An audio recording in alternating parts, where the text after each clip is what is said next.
Right, I'm going to talk about why Sesko would be a perfect fit for Manchester United now. Listen, I've made it clear that my preference was to sign Ollie Watkins, but if we're going to sign Sesko, we have to respect the decision. I think, listen, I'd be happy with either or. I think I said that as well. And we have to look how will Sesko fit into this Manchester United team now. Let's give you a bit of info about Sesko now. He's 22 years old. He plays for RB Leipzig. He went there from Salzburg. He has a great relationship with Chris Favell, who is the director of recruitment at Manchester United. Obviously, United looking for a striker. We've been linked to many, but it's looking like it was either Sesko or Watkins. Obviously, we chose Watkins. That came out of David Ornstein a couple of days ago.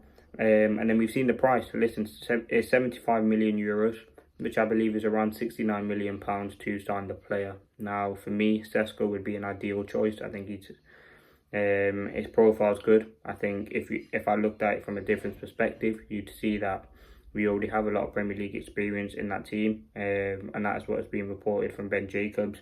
United have a lot of Premier experience, so signing Sesko would be a good idea because he's a young up-and-coming striker. I've seen elsewhere as well that some United sources, I think I've seen this on United View, some United sources are saying that if you were to sign Ollie Watkins, obviously they have aimed at winning the Premier League in 2028. If you were to sign Watkins, by the time then he'd be 32, 33, then you would have to look to replace him, which again is something that I haven't thought about. I think Sesko, again, he's definitely a project striker. He might not come in and score 10, 15 goals straight away, but he's someone that you have to work with and be patient with at the club. Again, similar profile to Højlund. I think if Sesko is to come in, I think Højlund will go. And one of the reasons I think United are going to sign him is for the future. I think United players see him as well.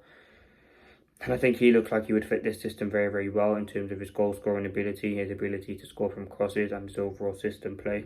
I think that's something that is very, very important. You need players that fit the system, which again is something that you need. You need players who complement the system very, very well. Otherwise, it won't make sense just to sign these players. They won't fit in the team. Another reason why you'd go for Sesko, as I said, future is all about United going in for the future now. He's going to score goals. I think he scored 16 Bundesliga goals last season. No player under 21 scored more goals than him last season as well. So he is someone who is and does have the top talent. And I think working with the players that we have, like the Brunos, the Cunhas, the Mbuemos, the Amads, the Xerxes, these sorts of quality players will help him settle in. I think when he does come in, I think that's something Højlund talk about as well as the pressure. I think when Højlund came in, we had obviously Martial with him as well, but Martial had a lot of injuries, which again, there was a lot of pressure because we didn't have anyone else on Højlund to play every game, and which again was probably something at the time that he didn't need. He probably needed time to settle in. Now, if you bring in Benjamin Sesko, you have a Cunha who can play false nine. You have an Mbuemo who can play, or not even false nine, number 9. You have an Mbuemo, you can play Xerxes there. Cheeto if you really need to, so it does give him that time to kind of settle in. We've only got one game a week as well, so I think Sesko would be a decent option. I think he fits the United system like a glove. He's got the right age profile.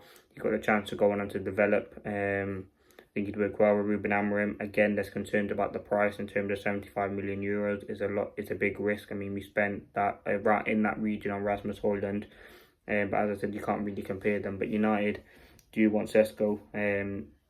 Obviously, Newcastle are interested as well, but it's looking like he's going to choose Manchester United.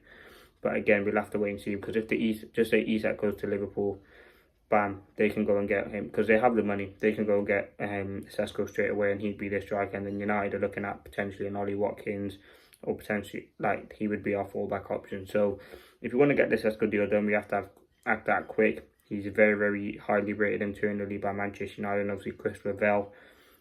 He's a young up-and-coming striker. He has been linked to Arsenal as well. Obviously, they've got Gyökeres now. But yeah, listen, I think he will become a top striker wherever he goes. You've seen glimpses of him. You've seen the highlight reels. But yeah, ultimately, if he does come Manchester United, there are a few reasons. You've got the ability to adapt and develop. And yeah, I think Sesko would fit this Manchester United team perfectly well. He's a sort of striker that we need. And I hope he does well if he does join Manchester United, because we are in desperate need of a striker who can consistently score goals.